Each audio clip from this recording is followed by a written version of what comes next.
가까운 사람에게 한 자리씩 주면 잘못하면 순실이 된다, 이렇게 얘기를 했어요. 이재명 당시 성남시장이 2017년 2월 16일에 관훈클럽 토론회에서 이재명 대통령은 측근을 유엔 대사에 임명을 했습니다. 그러니까 외교관들이 자괴감을 느끼고 있습니다. 내가 평생 국가를 위해서 일했는데 일하면 뭐하나, 낙하산 떨어지는데, 대통령 연수원 동기였어야 되는데, 대통령 변호를 했어야 되는데, 이런 생각을 갖고 있다라는 거죠.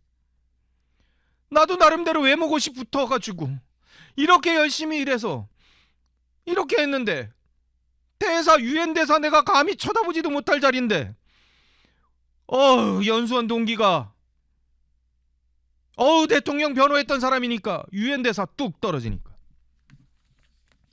이분이 뭐 외교의 경험이 그렇게 있는 분도 아니고 2009년부터 2017년 성남시 고문 변호사였어요. 2020년 이재명 당시 경기지사 공직선거법 위반 사건의 변호인단 합류했던 분이에요. 차지훈 화우 변호사, 유엔 대사. 그러니까 오늘 이런 제목의 기사가 나왔습니다. 이재명 대통령이 최순실 됐다고? 이런 제목의 기사가 나옵니다. 이재명 대통령이 최순실 됐다고? 왜 이 제목이 나왔느냐? 2017년 2월 16일에 이재명 당시 성남시장 관훈클럽 토론회에서 뭐라 그랬냐? 이때 대선 민주당 경선 후보로 나왔을 때였거든요.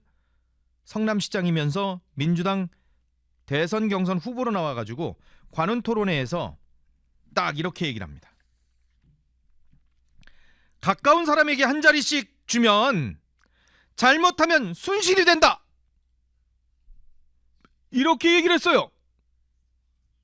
이재명 당시 성남시장이 2017년 2월 16일에 관훈클럽 토론회에서 더불어민주당 경선 후보, 대선 경선 후보로 나왔는데 이렇게 얘기를 했다고 이 매체는 전하고 있어요.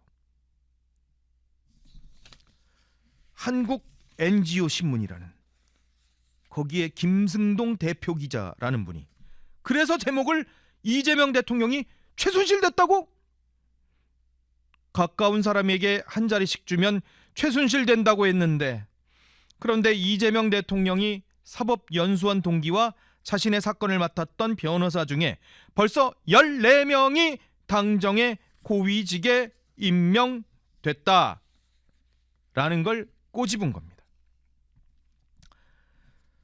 이재명 대통령에 의해서 고위직에 오른 사법연수원 18기 동기들하고 변호사들의 면면, 정성호 법무장관, 오광수 전 민정수석, 차정인 국가교육위원장, 위철한 중앙선거관리위원, 조원철 법제처장, 이찬진 금감원장, 차지훈 주 유엔대사, 또 다른 변호사들 이태영 민정비서관, 전치영 공직기강 비서관, 이장영 법무비서관, 김희수 국정원 기조실장, 조상호 법무부 정책보좌관, 조원철 법제처장,